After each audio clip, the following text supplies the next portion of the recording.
Hi and welcome back. So in the last video, we saw that cell is a building block of all living organisms. We also saw few components of the cell. We saw the cell membrane, organs and the nucleus. We also saw that for plants, there is this additional cell wall around the cell membrane. Now in this video, we are going to use these characteristics of a cell to try to organize these microorganisms into different groups. So let's start doing that by looking at the simplest of them all. Now you remember I said these microorganisms actually developed billions of years ago?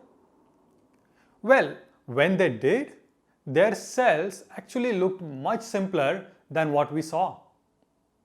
In fact, they did have this cell membrane, but what they lacked was some of the cell organs and most importantly the kernel or the nucleus.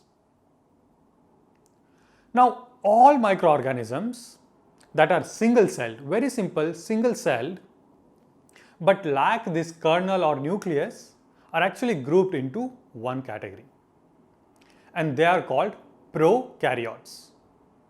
Pro meaning before and karyot meaning kernel, and that's why they are called prokaryotes because they don't have a kernel. You must be actually familiar with a different name for the same group, and that's bacteria. Right? So what is a bacteria then?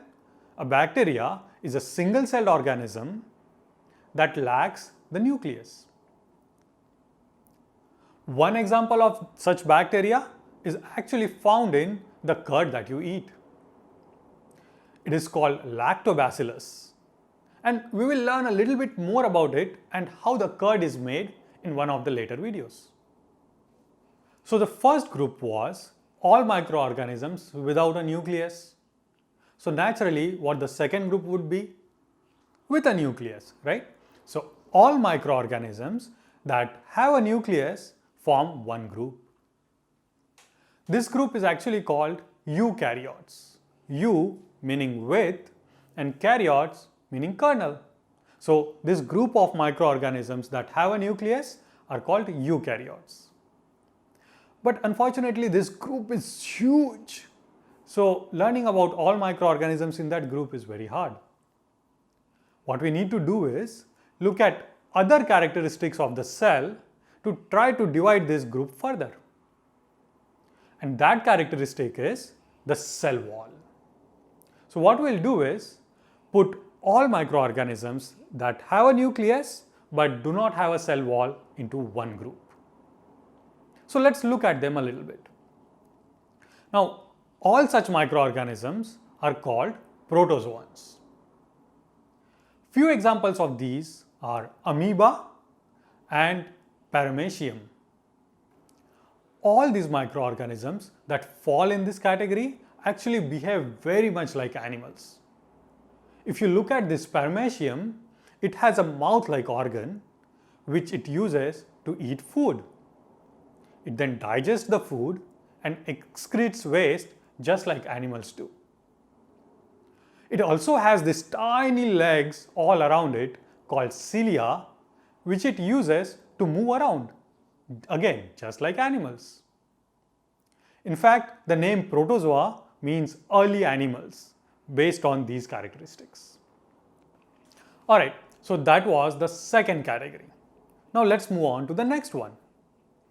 In this category of microorganisms, all of them have this nucleus in the cell, but at the same time they also have the cell wall around their membrane. Now this group by itself can be a category, but actually there are two very distinct type of microorganisms in this group. Now what are those? Before I talk about that, recall this. When we looked at the cell for a plant, it also had this cell wall around its membrane. And plants also show this unique characteristic. That is, they make their own food through this process of photosynthesis. Now, if you look at this group of microorganisms which also have cell wall, some of them actually can do exactly the same thing as plants. That is, they can make their own food. So what we can do is categorize all these microorganisms that can make their own food into one group, and this group is called algae. And the others that actually rely on their environment for nutrition are called fungus or fungi. One example of algae is called Chlamydomonas, and this is the green substance that you find in lakes and ponds. And another example is called Spirogyra. Looking at the fungus, one very important example is yeast. Yeast is a very key ingredient in making of bread.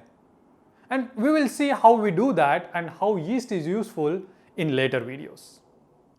So just to summarize, we saw 4 categories of microorganisms: bacteria, protozoans, algae, and fungi. Now you must be curious, how do scientists come up with these fancy names? Well, if you are curious and also want to know a fun way to remember these, please check out the video right here. Now there is one question left though. Now you must have also heard about viruses, that viruses are also microorganisms. So the question is, where do viruses fit into all this categorization? That's a very good question, and we are going to look at that in the next video.